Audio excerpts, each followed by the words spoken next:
Orbit कहते हैं।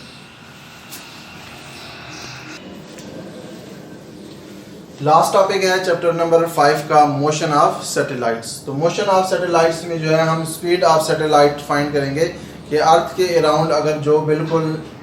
कोई सैटेलाइट है वो बिल्कुल अर्थ के करीब तरीन ऑर्बिट में अगर रोटेट करती है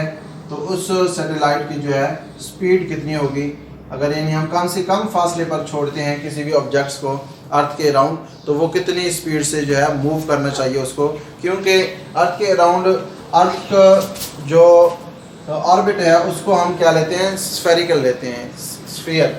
तो सर्कुलर शेप में सर्कुलर पाथ लेते हैं। तो किसी भी सर्कल में ऑब्जेक्ट को मूव करने के लिए ज़रूरत होती है किस चीज़ की, सेंट्रीपिटल फोर्स की। तो अब हम फाइंड करेंगे कि अगर हम यहाँ पर ऑब्जेक्ट छोड़ देते हैं कोई अर्थ के करीब तरीन मदार में, अर्थ के करीब तरीन ऑर्बिट में अगर वो ऑब्जेक्ट रोटेट करता है तो उसको मिनिमम कितनी स्पीड चाहिए, नहीं कम से कम उसकी कितनी स्पीड होनी चाहिए उसको मूव करने के लिए, क्योंकि उससे अगर स्पीड कम होगी तो वो इस ऑर्बिट में कभी भी मूव नहीं करेगा। उसकी सेंट्रीपिटल फोर्स कम होगी, सेंट्रीपिटल फोर्स कम होने की वजह से वो towards the centre of earth गिर जाएगा, वो मूव नहीं कर सकेगा। तो मोशन ऑफ सैटेलाइट्स में हम सपोज करते हैं कि let us consider a satellite of mass m moving around the earth at A height h। कितनी हाइट पर जो है, हाइट h पर मूव कर रहे हैं और यहाँ से जो है ये क्या है, radius of the earth re की रेडियस ऑफ अर्थ की वैल्यू हमें पता है 6400 किलोमीटर। तो अब जब ये ऑब्जेक्ट ये सैटेलाइट मूव करेगी अर्थ के अराउंड तो it must required necessary centripetal force. Centripetal force के साथ हमेशा हम नेसेसरी का वर्ड्स लगाते हैं। नेसेसरी का वर्ड्स इसलिए लगाते हैं कि जितनी सेंट्रीपिटल फोर्स उसको ज़रूरत है, नेसेसरी का मतलब होता है ज़रूरत, तो जितनी सेंट्रीपिटल फोर्स उसको चाहिए इसलिए हम सेंट्रीपिटल फोर्स के साथ हमेशा नेसेसरी सेंट्रीपिटल फोर्स का वर्ड यूज़ करते हैं। तो necessary centripetal force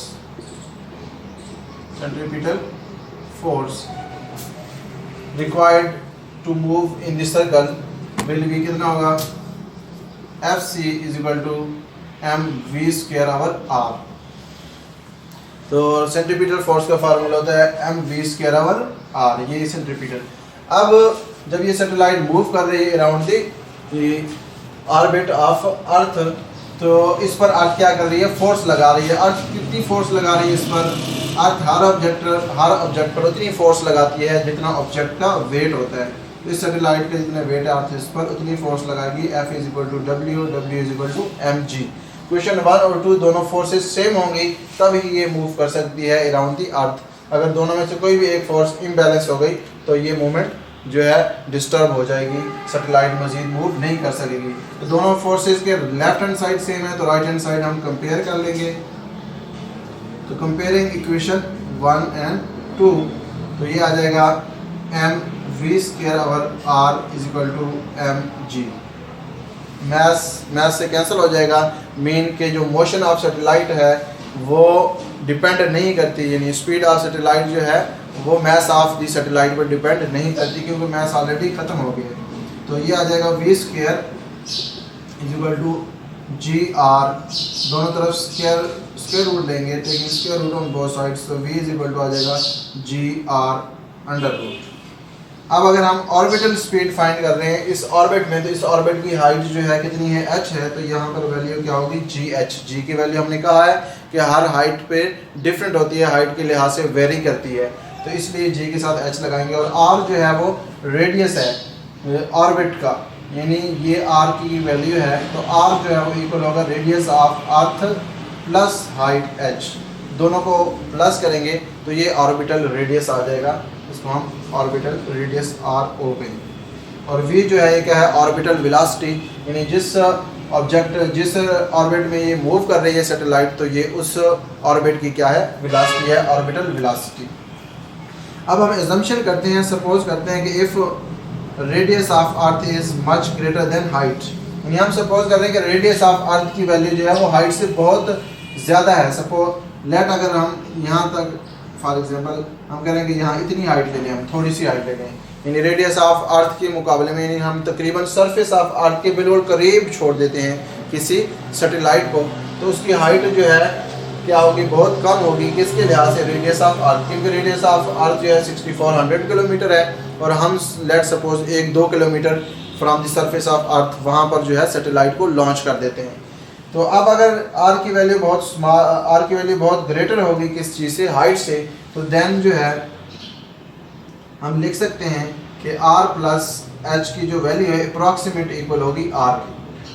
यानी आर 6400 किलोमीटर है और हाइट जो है लेट सपोज करते हैं हम 2 किलोमीटर हो या 3 किलोमीटर हो, तो अब 2 या 3 किलोमीटर 6400 में प्लस करने से या ना करने से कोई फ़र्क इतना नहीं पड़ेगा। तो बड़ी वैल्यू में छोटी वैल्यू समटाइम, जिस तरह हम शॉपिंग करते हैं, अगर फॉर एग्जांपल हमने 3000 रुपये की शॉपिंग की, 3002 रुपये की, तो 3000 रुपये हम दे देते हैं, 2 रुपये वो नहीं लेते। क्यों? क्योंकि वो 3000 रुपये के मुकाबले में 2 रुपये जो है बहुत कम होते हैं। तो सिमिलरली यहाँ पर अगर हम सपोज कर रहे हैं कि रेडियस ऑफ अर्थ की वैल्यू अगर बहुत ज़्यादा है किस चीज़ से,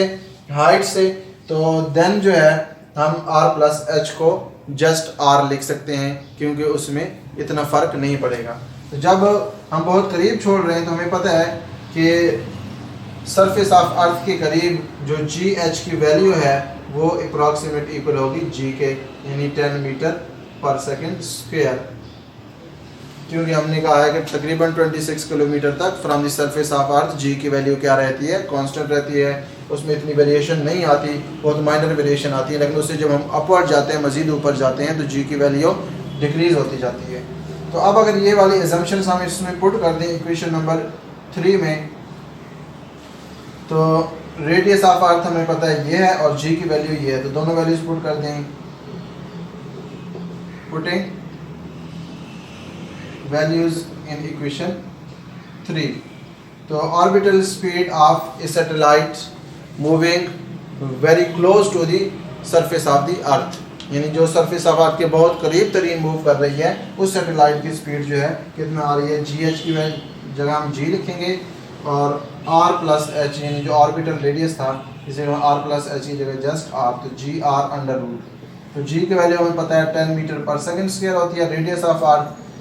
किलोमीटर में 6400 किलोमीटर होता है, मीटर में हम 1000 की जगह 3 जीरो डाल देते हैं। तो ये हमारे पास हो जाएगा ये 3 और 3, तो इसको हम लिख सकते हैं 64 मल्टीप्लाई बाई 10 की पावर 6 स्क्वायर रूट, 64 का स्क्वायर रूट जो है वो 8 होता है और 10 की पावर 6 का अगर हम स्क्वायर रूट लेंगे तो ये हमारे पास आ जाएगा 2 3 6, यानी 10 की power 3 metre per second. Speed के जो यूनिट होते हैं वो मीटर पर सेकेंड होते हैं, तो ये आ जाएगा 8000 metre per second orbital speed of a satellite moving very close to the surface of the earth, यानी अगर हम अर्थ के करीब तरीन ऑर्बिट में जहाँ पर जी की वैल्यू जो है, जी की वैल्यू जहाँ तक कितनी है 9.8 या 10 मीटर पर सेकेंड स्क्वायर, यानी जिस हाइट तक जी की वैल्यू जो है क्या होगी 10 मीटर पर सेकेंड स्क्वायर होगी, वहाँ तक उतनी हाइट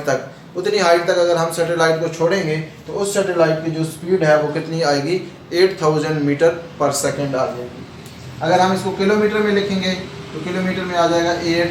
किलोमीटर पर सेकेंड, या अगर हम इसको किलोमीटर पर आवर में लिखेंगे तो ये आ जाएगा 29000 किलोमीटर पर आवर। यानी इस सैटेलाइट के जो कौन से सैटेलाइट जिसको हम अर्थ के सरफेस के बिल्कुल करीब छोड़ रहे हैं, कहाँ तक, जहाँ तक जी की वैल्यू जो है कितनी होगी 10 मीटर पर सेकेंड स्क्वायर होगी, तो उतनी हाइट तक अगर हम जी को सैटेलाइट को छोड़ेंगे तो उस सैटेलाइट की मिनिमम स्पीड जो है वो कितनी होनी चाहिए 8000 मीटर पर सेकेंड या 8 किलोमीटर पर सेकेंड। बहुत हाई स्पीड है 8 किलोमीटर पर सेकेंड जो है, क्योंकि आम गाड़ियाँ जो मूव करती हैं जो अगर 120 की स्पीड से भी जा रही हों तो उनकी भी स्पीड जो है वो बहुत कम होती है इसके लिहाज से। तो 8 किलोमीटर पर सेकेंड की स्पीड से अगर हम उसको लॉन्च करेंगे तो तब जो है वो क्या कर सकेगी, मूव कर सकेगी अर्थ के अराउंड। अगर उसकी स्पीड 8 किलोमीटर पर सेकेंड से कम होगी इस रेंज में जहाँ तक जी की value 10 metre per second square है, तो वहाँ पर फिर वो मूव नहीं कर सकेगी, वो क्या हो जाएगी, फॉल कर